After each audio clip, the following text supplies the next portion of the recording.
Isivumelwano sezwekazi i-Afrika sokuhwebelana sihlose ukwenza amazwe amaningi azibophezele ekusebenzeni ndawonye ingekho imingcele.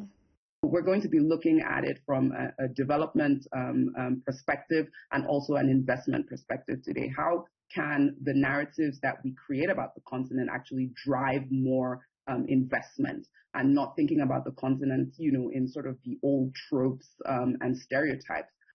Ukusebenzisana kwamazwe kuzogqugquzela ukukhula. We just have a share market size of a continent with over 1 billion people, over 50 countries. And if you're looking to tap into new and growing consumer markets, I think that partnerships and collaboration is the way to go. Ngokwe-World Economic Forum, izwekazi i-Afrika liyisizinda somnotho wamazwe ayisithupha nokuzokwenza iNingizimu Afrika, iNigeria kanye neGibhithe kube ngamazwe enza kahle kakhulu kwezomnotho.